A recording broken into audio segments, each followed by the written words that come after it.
Hello everyone, welcome to my channel nursing classes. आज की हम क्लास में डिस्कस करेंगे प्लेसेंटा एब्रप्शन, जो सेकंड पार्ट है। फर्स्ट पार्ट में हमने डिस्कस किया था कि प्लेसेंटा एब्रप्शन क्या होता है, रिस्क फैक्टर क्या होता है, उसके टाइप्स क्या होते हैं एंड साइन एंड सिम्टम्स क्या होते हैं।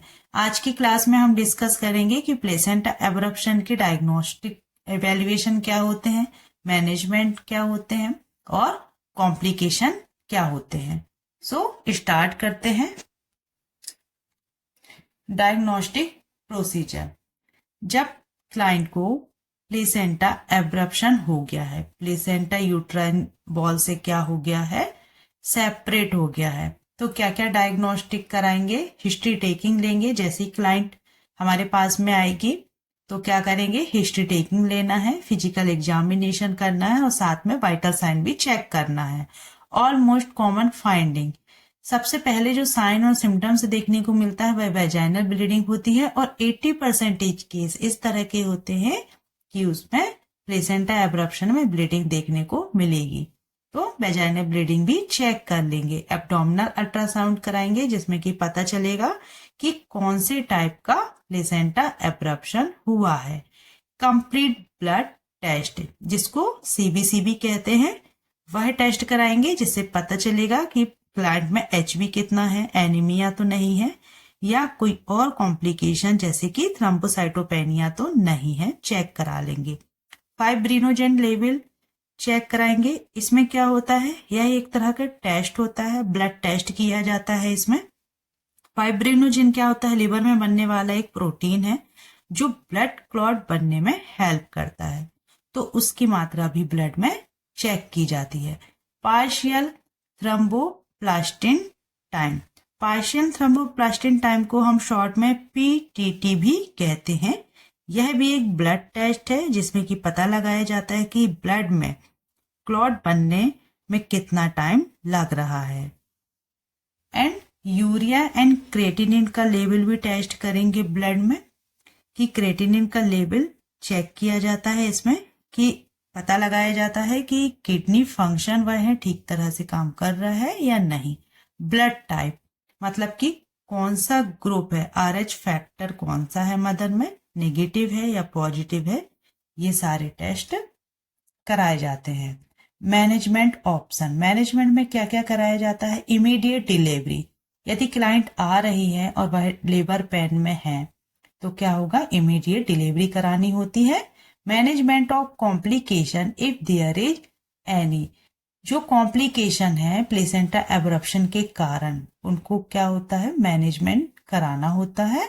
देन एक्सपेक्टेंट मैनेजमेंट कराया जाता है जो बहुत ही रेयर कराया जाता है। प्रिंसिपल ऑफ मैनेजमेंट, मैनेजमेंट के कौन कौन से सिद्धांत होते हैं देख लेते हैं।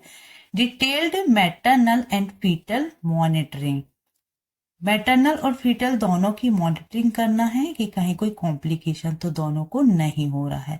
Early delivery, 50% of abruption present in labour, 50% cases इस तरह के होते हैं कि जो क्लाइंट होती है वह लेबर में होती है और तब क्या कराना होता है, जल्दी से जल्दी डिलीवरी करानी होती है। एडुकेट ब्लड ट्रांसफ्यूजन, अब ब्लड लॉस हो रहा है तो ब्लड ट्रांसफ्यूजन कराना बहुत जरूरी है। एडुकेट एनाल्जेसिया, पेन का मैनेजमेंट करना होता है यहाँ पर। सिजेरियन सेक्शन, सिजेरियन सेक्शन कब कराया जाता है, यदि फीटस जो है, जो बेबी है वह डिस्ट्रेस में है या उसको कोई प्रॉब्लम है, सीवियर ब्लीडिंग हो रही है। अगर फीटस लाइव है लेकिन क्या है, लेबर जो है वह प्रोग्रेस में नहीं है या लेबर में है क्लाइंट, तब क्या कराना होता है, सिजेरियन सेक्शन कराया जाता है। और वेजाइनल डिलीवरी कब कराई जाती है, यदि गेस्टेशनल एज जो है वह बहुत कम हो गई है, बहुत कम है, या डेड बेबी या फीटस की डेथ हो गई है, या सर्विक्स इज फुली डायलेटेड, जब क्लाइंट आ रही है उसका जो सर्विक्स डायलेटेशन है वह फुल सेंटीमीटर पे है तो क्या कराना होता है, डिलीवरी कराई जाती है। और वेंटोज डिलीवरी, यहाँ पे वैक्यूम का भी यूज हो सकता है। कंजर्वेटिव स्मॉल एब्रप्शन, यदि कंजर्वेटिव ट्रीटमेंट का मतलब है एक्सपेक्टेंट मैनेजमेंट जो बहुत ही रेयर होता है। यदि स्मॉल एब्रप्शन है, यदि कम मात्रा में प्लेसेंटा जो है वह सेपरेट हुआ है मदर और फीटस दोनों की कंडीशन यहाँ पे वेल है, मतलब कि ठीक है। और यदि गेस्टेशनल एज 34 वीक से कम है तब क्या स्टेरॉइड भी दिए जाते हैं। सो ये प्रिंसिपल है मैनेजमेंट के। अब रिबिल्ड प्लेसेंटल एब्रप्शन में क्या मैनेजमेंट होगा उसको देखते हैं। इफ ब्लीडिंग इज सिलाइड, यदि ब्लीडिंग कम मात्रा में है। If the patient is stable, यदि ब्लीडिंग कम मात्रा में हो रही है और जो हमारी क्लाइंट है वह स्टेबल है। और अल्ट्रासोनोग्राफी में retroplacental bleeding with a healthy immature foetus, मतलब कि यहाँ पे फीटस मैच्योर नहीं है लेकिन फीटस ठीक है, हेल्दी है, और जो प्लेसेंटा के पीछे रेट्रोप्लेसेंटल ब्लीडिंग हो रही है वह क्या है, कम है, और जो फीटस है वह इमेच्योर है, तब यहाँ पे क्या कराया जाता है, कंजर्वेटिव ट्रीटमेंट दिया जाता है। इसमें क्या करना होता है, हॉस्पिटल में एडमिशन कराया जाता है पेशेंट का, कंप्लीट बेड रेस्ट कराया जाता है हॉस्पिटल में पर ही, और केयरफुल मॉनिटरिंग की जाती है, किसकी, पेशेंट की भी और फीटस की भी। A caesarean section is done once the foetus reach maturity, और जब फीटस की गेस्टेशनल एज मतलब 37 वीक से पूरी 37 वीक यदि कंप्लीट हो जाते हैं गेस्टेशनल एज को, तब क्या कर सकते हैं, यहाँ पे सिजेरियन सेक्शन कराया जाता है। If the patient has come in labour, और यदि पेशेंट लेबर पेन में आ रही है तब क्या करना है, पेशेंट की इंटेंसिव मॉनिटरिंग, पेशेंट की क्लोज मॉनिटरिंग की जाती है। If the fetus is mature term fetus, और यदि जो फीटस है वह फुल टर्म है, मैच्योर है, तब यहाँ पे क्या कराया जाता है, सिजेरियन सेक्शन जल्दी से जल्दी कराया जाता है जिसमें कि ब्लीडिंग कम मात्रा में हो सके। इफ ब्लीडिंग इज कंसिडरेबल, यदि ब्लीडिंग ज्यादा होती है तब यह माना जाता है कि सिजेरियन सेक्शन यहाँ पे करा दिया जाता है, यदि फीटस जो है वह मैच्योर हो या ना हो। लेकिन यदि सीवियर ब्लीडिंग है और मदर को कोई कॉम्प्लिकेशन हो रहा है तो बिना देर किए यहाँ पे सिजेरियन सेक्शन करा दिया जाता है। Concealed placental abruption, concealed placental abruption में क्या ट्रीटमेंट दिया जाता है, क्या मैनेजमेंट किया जाता है उसको देखते हैं। If the patient has come in shock, concealed placental का मतलब, कंसील्ड एब्रप्शन हमने पढ़ा था जिसमें कि जो प्लेसेंटा है वह सेंट्रली सेपरेट होता है, और जो ब्लड है वह क्या होता है, जो यूट्राइन वॉल है और प्लेसेंटा है उसके पीछे ऑक्यूमुलेट हो जाता है, जिसके कारण क्या होता है, जो क्लाइंट है वह शॉक में चली जाएगी। यदि पेशेंट शॉक कंडीशन में हॉस्पिटल जाती है तो क्या होता है, सबसे पहले वहां पे रिससिटेशन की कंडीशन बनती है, पेशेंट को रिससिटेशन किया जाता है, आईवी फ्लूइड लगाया जाता है, ब्लड लॉस हुआ है तो ब्लड भी यहाँ पे लगाया जाता है, और इमरजेंसी में यहाँ पे सिजेरियन सेक्शन कर दिया जाता है जिसमें कि ब्लड लॉस कम हो। If the patient is in labour, और यदि पेशेंट लेबर में है, expected to deliver almost immediately, she is allowed to proceed keeping her ready for a cesarean section। और यहाँ पे यदि पेशेंट क्या है, लेबर पेन में है, तब क्या यहाँ पे सिजेरियन डिलीवरी करा दी जाएगी। In most patient the fetus is dead at the time of treatment. Concealed placental abruption में क्या होता है, ट्रीटमेंट के समय ज्यादातर जो फीटस है वह उनकी क्या हो जाती है, वह डेथ हो जाती है फीटस की। Then caesarean hysterectomy, in some patient with concealed type of placental abruption the retroplacental clot may be very large। Concealed type का एब्रप्शन यदि होता है तो उसमें क्या होता है, जो प्लेसेंटल एब्रप्शन वाले कुछ पेशेंट में कंसील्ड टाइप के एब्रप्शन में क्या होता है, रेट्रोप्लेसेंटल क्लॉट जो होते हैं वह बहुत बड़े हो जाते हैं, जिसमें क्या होता है, देयर में even be bleeding into the muscles and blood vessels of the uterus. जो ब्लीडिंग है वह मसल्स में और ब्लड वेसल्स में हो सकती है, जिसके कारण क्या होगा, कॉजिंग इंजरी एंड डैमेज। अब जब ब्लीडिंग होगी तो उसमें क्या होगा, इंजरी हो जाएगी, डैमेज हो जाएगी, वहां पे क्या हो सकती है, चोट लग सकती है। Then blood can leak out of the damage vessels to collect in the muscles, causing edema and necrosis of the muscles. यहाँ पे क्या होगा, ब्लीडिंग होगी और ब्लीडिंग ज्यादा होगी, और जो ब्लड है, ब्लड वेसल्स से ब्लड लीक होकर मसल्स में क्या हो जाता है, जमा हो जाता है, जिसके कारण क्या होगा, एडिमा हो जाएगा और नेक्रोसिस हो जाएगा।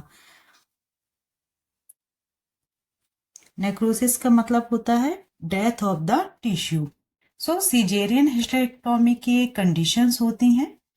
Then continue, the damage may be enough to cause minute bruish and ecchymosis on the surface of the uterus. This called a cuvier uterus.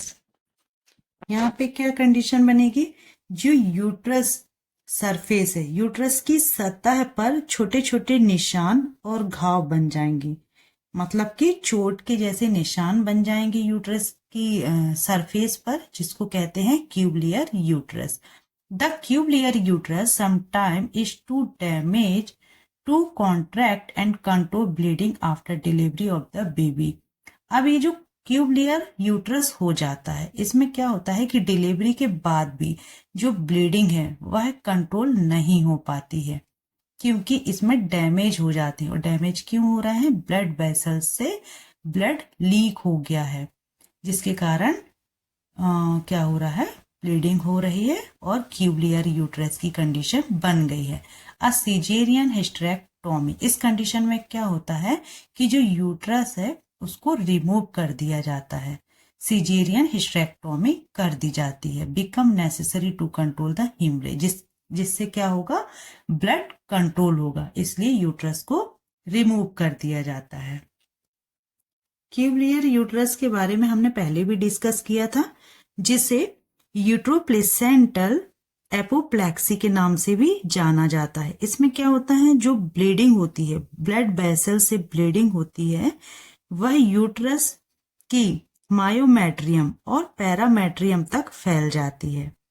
और मायोमेट्रियम क्या है, the muscular wall of the uterus, जिसके कारण uterus में क्या होता है, एक्यूमोसिस हो जाता है और चोट के निशान हो जाते हैं, और पर्पल निशान इस तरह से दिखाई देते हैं जैसे पिक्चर में दिखाई दे रहे हैं। सो इसको कहा जाता है क्यूबलियर यूट्रस।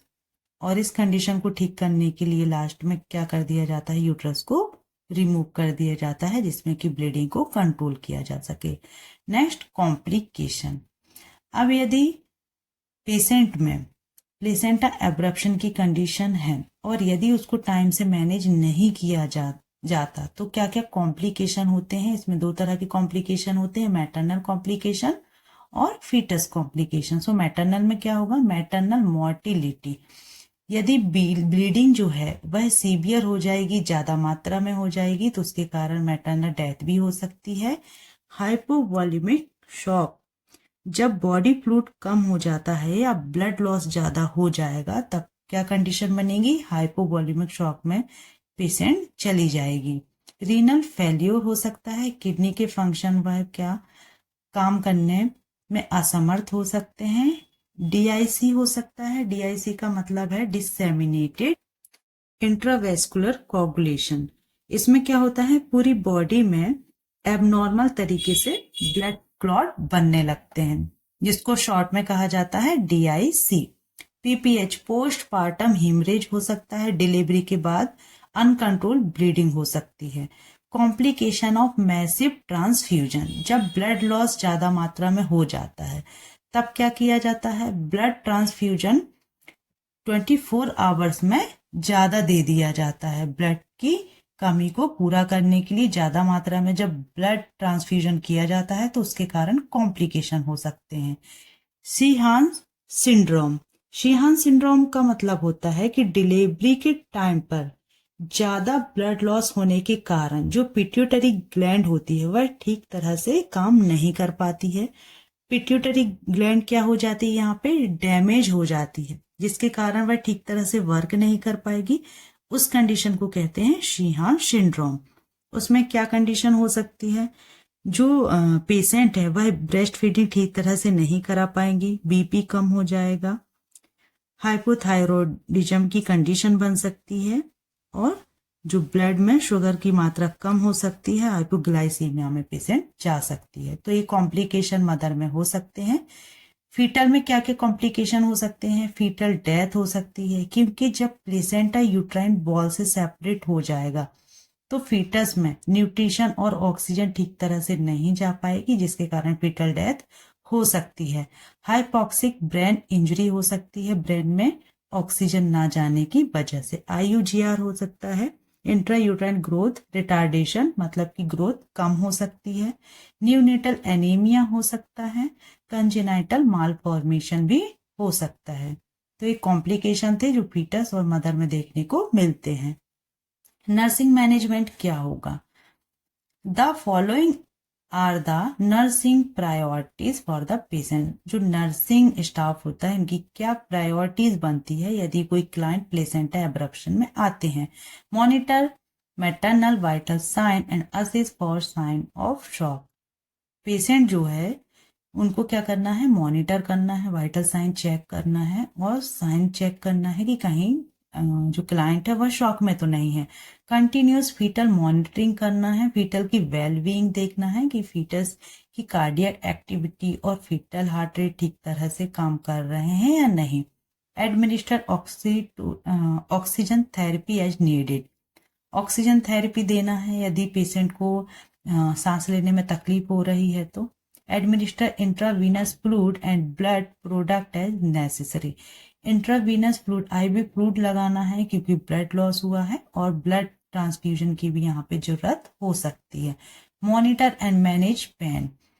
जब ब्लीडिंग होती है प्लेसेंटा एब्रप्शन में क्या होती है, पेनफुल ब्लीडिंग होती है, तो पेन का यहाँ पे मैनेजमेंट करना होता है। Assist and manage and any associated bleeding. Bleeding को असिस्ट करना है और मैनेज करना है कि जिसमें कि ज्यादा ब्लड लॉस ना हो सके। Prepare for potential emergency caesarean section. और मदर की और फीटस की दोनों की कंडीशन ठीक रहे इसलिए इमरजेंसी में सीजेरियन सेक्शन भी कराया जा सकता है। तो ये नर्सिंग मैनेजमेंट है। इसमें देखते हैं कि नर्सिंग किस तरह से, क्या क्या मैनेजमेंट नर्सिंग की क्या क्या वर्क है और क्या क्या मैनेजमेंट नर्सिंग में किया जाता है। आज की वीडियो में इतना ही। आज हमने वीडियो में पढ़ा डायग्नोस्टिक इवैल्यूएशन क्या है, कॉम्प्लिकेशन क्या है, मैनेजमेंट किस तरह से होता है। अगर वीडियो पसंद आया तो लाइक, शेयर और सब्सक्राइब कर दीजिएगा। Thank you.